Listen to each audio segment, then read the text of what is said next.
నమస్తే, నేను మీ జనం టీవీ శంకర్. ఈరోజు ఒక బీసీ సంఘాలకు సంబంధించి ఒక జేఏసీగా జాగ్గా ఏర్పడ్డారు. తెలంగాణ రాష్ట్రంలో 42% రిజర్వేషన్లు బీసీలకు అమలు చేయాలనేటువంటి ఉద్దేశం. పార్టీలను పక్కకు పెట్టిరు, జెండాలు పక్కకు పెట్టిరు, ఎజెండాలు పక్కకు పెట్టిరు. బీసీల కోసం 42% రిజర్వేషన్ అమలు కోసం ఒక్కటైర్రు జేఏసీ నేతలుగా ఏర్పడ్డారు. గతంలో తెలంగాణ రాష్ట్రంలో తెలంగాణ సాధన కోసం ఎట్లయితే జేఏసీగా ఏర్పడ్డారో ఇప్పుడు 42% రిజర్వేషన్ల కోసం అట్లా జేఏసీగా ఏర్పడ్డారు. దీనికి సంబంధించి జేఏసీ చైర్మన్గా ఆర్ కృష్ణయ్య, అట్లాగే కో చైర్మన్గా జాజుల శ్రీనివాస్ గౌడ్, తర్వాత నారగోని, ఇట్లాంటి వాళ్ళందరితో ఒక జేఏసీ ఏర్పడ్డది. అయితే ఈ జేఏసీ ఏర్పడక ముందుకు, ఈ బిల్లు ప్రవేశపెట్టే ముందుకు బీసీ ఉద్యమాల కోసం బీసీ మూవ్మెంట్ను ఈ రాష్ట్రంలో ముందు తీసుకుపోయింది ఆర్ కృష్ణయ్య, అట్లాగే జాజుల శ్రీనివాస్ గౌడ్, నారగోని, ఈ మధ్యలో తీర్మానం మల్లన్న. ఇట్లా అనేక మంది అనేక దఫాలుగా అనేక విధాలుగా బీసీ వాదాన్ని వినిపిస్తున్నారు. కొందరు నిజంగా బీసీల కోసం వినిపిస్తున్నారు, కొందరు రాజకీయ స్వార్థం కోసం ఉపయోగిస్తున్నారు, కొంతమంది దాన్ని నిచ్చెనగా వాడుకొని ముందుకు పోతానికి వాడుకుంటున్నారు. కొంతమంది ఏ గుర్రం వచ్చినా ఆ గుర్రం ఎక్కుతాం, ఏ గాడిద వచ్చినా ఆ గాడిద ఎక్కుతాం అనేటువంటి వాదాన్ని కూడా ముందుకు తీసుకుపోతారు. ఇది ఇలా ఉన్నప్పుడు ఆ జేఏసీకి సంబంధించి దాదాపు 100 కుల సంఘాలు వచ్చినాయట, ఒక 30 బీసీ సంఘాలు కూడా వచ్చినాయి. దాంట్లో అందరు చర్చించిన తర్వాత ఆర్ కృష్ణయ్యను జేఏసీ చైర్మన్ ఎన్నుకున్నారు. వీళ్ళు ఏం చేయాలి? గ్రామ స్థాయి నుండి రాష్ట్ర స్థాయి వరకు రౌండ్ టేబుల్ సమావేశాలు, బీసీలను ఇన్వాల్వ్ చేయడం, కుల సంఘాలను ఇన్వాల్వ్ చేయడం, అంటే ఈ ఉద్యమాన్ని 42% రిజర్వేషన్ల సాధన కోసం ఉద్యమాన్ని తీవ్రతరం చేసే విధంగా ముందు తీసుకుపోవడం ఈ జేఏసీ ముందున్నటువంటి కర్తవ్యం. మరి ఈ బీసీ సంఘాలకు సంబంధించి మరి తీర్మానం వలన కనబడలేదా, లేదా తీర్మానం వలన అందులోకి రావడానికి అయిష్టతగా ఉన్నాడా? ఏదేమైనా 42% బీసీల రిజర్వేషన్ల కోసం తెలంగాణలో ఉండేటువంటి బీసీ నాయకులు, వివిధ రకాలలో పార్టీలలో ఉండేటువంటి బీసీలంతా కూడా ఏకం కావాల్సినటువంటి అంశం. ఏదేమైనా మరి ఈ జేఏసీలోకి తీర్మానం వలన ఎందుకు రాలేదనేటువంటిది కూడా ప్రశ్న తలెత్తుతుంది. తీర్మానం వలనకి అయిష్టత ఉండి ఇష్టం లేక రాలేదా? వీళ్ళు తీర్మానం వలన ఇన్వాల్వ్ చేయడం వీళ్ళకు జేఏసీ వాళ్ళకి ఇష్టం లేక ఆయన ఇన్వాల్వ్ చేయలేదా? ఏదేమైనా బీసీలంతా కూడా కలిసి కొట్లాడితే బాగుండేది. కొంతమంది ఇటు కొంతమంది అటు పోవడం వల్ల బీసీలకు నష్టం జరిగే అవకాశం ఉంటుంది.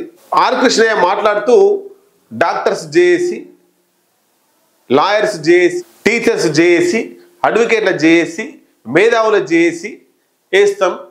వీళ్ళంతా కూడా తెలంగాణ ఉద్యమ సాధనలో ఎట్లయితే కొట్లాడిరో ఈ బీసీ రిజర్వేషన్ల ఉద్యమ సాధనలో గట్లే కొట్లాడతారో అంటారు. నేను అడుగుతున్నా, ఫస్ట్ బీసీలంతా కూడా ఒకటి కావాల్సిన అవసరం ఉంది. తీర్మానాలను కూడా అందులో కలుపుకోవాల్సిన అవసరం ఉంది. అందరూ కూడా అన్ని పార్టీలలో ఉండేటువంటి బీసీ నాయకులు ఈ జేఏసీ వెనుక నడవాలి. తెలంగాణ రాష్ట్ర సాధన కోసం జెండాలు ఎజెండాలు ఎట్లయితే పక్కకు పెట్టి ఆ ఉద్యమంలో కొట్లాడి కొనసాగించి తెలంగాణను సాధించుకున్నారో ఇప్పుడు కూడా జెండాలు ఎజెండాలు పక్కకు పెట్టి ఈ జేఏసీలో అన్ని పార్టీలు ఇన్వాల్వ్ అవుతే బాగుంటుంది. ఇక ఇంకొకటి, ముందుగా ఆర్ కృష్ణయ్య జేఏసీ చైర్మన్గా ఉన్నటువంటి ఆర్ కృష్ణయ్య బీజేపీ పార్టీలో ఉన్నాడు. అనే బీజేపీ అనుకూలంగా నిర్ణయాలు తీసుకోవడం పక్కకు పెట్టేసి ముందుగా బీజేపీ కేంద్ర మంత్రులు అట్లాగే బీజేపీ ఎంపీలు ఎమ్మెల్యేల ఇండ్ల ముట్టడికి పిలిపివ్వాల్సిన అవసరం. జీవో నెంబర్ 9 చట్టంగా మారాలంటే గవర్నర్ ఆమోద ముద్ర వేయాల్సిందే. గవర్నర్ ఆమోద ముద్ర వేయాల్సిందే అంటే బీజేపీ కేంద్రంలో ఉండేటువంటి నరేంద్ర మోడీ, అమిత్ షా చెప్తే అయిపోతుంది. మరి వాళ్ళ మీద ఒత్తిడి రావాలంటే అది కేవలం ఈ జేఏసీ తోటే సాధ్యమవుతుంది. ఈ జేఏసీ వాళ్ళు ఆర్ కృష్ణయ్య నేతృత్వంలో ఆర్ కృష్ణయ్య బీజేపీ పార్టీకి రాజీనామా చేసి జేఏసీగా ఏర్పడి బీజేపీ నాయకులకు సంబంధించి ఎక్కడికక్కడ నిర్బంధిస్తే, ఎక్కడికక్కడ వాళ్ళను ముట్టడి చేస్తే, వాళ్ళ ఇండ్ల ముట్టడి చేస్తే అప్పుడు నరేంద్ర మోడీ దగ్గరికి పోతారు.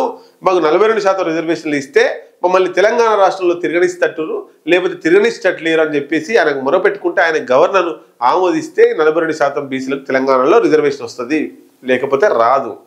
ఇట్లే కోట్ల చుట్టూ తిరగాలి, ఆ కోర్టు చుట్టూ ఈ కోర్టు చుట్టూ ఇట్లే తిరగాలి, కాలయాపన చేసుకోవాలి. ఈ ఉద్యమాలు చేసినామని బీసీ నాయకులు చెప్పుకోవాలి, కాంగ్రెస్ పార్టీ మేము ప్రయత్నం చేసినామని కాంగ్రెస్ పార్టీ చెప్పుకోవాలి, బీజేపీ వాళ్ళు కాంగ్రెస్ మీద, కాంగ్రెస్ వాళ్ళు బీజేపీ మీద, ఈ ఇద్దరి మీద బీఆర్ఎస్లు ఆరోపణలు చేసుకోవాలి. ఇట్లయితే 42% రిజర్వేషన్ రాదు. తెలంగాణ ఉద్యమ సాధనలో ఎట్లయితే ఈ తెలంగాణలో ఉండేటువంటి తెలంగాణ ప్రాంత ఎమ్మెల్యేలు రాజీనామా చేయాలని పట్టుబట్టి కొట్లాడి రాజీనామా చేయించి తెలంగాణ తెచ్చుకున్నామో, తెలంగాణలో ఉండేటువంటి బీజేపీ ఎమ్మెల్యేలు, ఎంపీలు, ఎమ్మెల్సీలు వీళ్ళు రాజీనామా చేయాలని వాళ్ళ ఎంబడి పడితే అప్పుడు ఏమన్నా 42% బీసీలకు రిజర్వేషన్లు వస్తాయి, గవర్నర్ ఆమోదిస్తాడు. అప్పటిదాకా రాదు. కాబట్టి బీజేపీలో ఉన్నటువంటి ఆర్ కృష్ణయ్య బీజేపీకి రాజీనామా చేయాలి ముందుగా. ఎందుకంటే 42% రిజర్వేషన్ల కోసం 100% అడ్డుపడుతుంది కేంద్రంలో ఉన్న బీజేపీ. కేంద్రంలో ఉన్న బీజేపీ ఈబీసీ రిజర్వేషన్లను ఎట్లా తీసుకొచ్చిందో 10 రోజులలో, మరి అప్పుడు 50% దాటలేదా? ఈబీసీ రిజర్వేషన్లు తీసుకురావడం వల్ల కేవలం 10 రోజులలో ఈబీసీ రిజర్వేషన్లు తీసుకొచ్చింది. మరి పెద్ద ఆకాంక్ష అయినటువంటి బీసీల రిజర్వేషన్ 42%కి ఎందుకు తీసుకురావడం లేదు?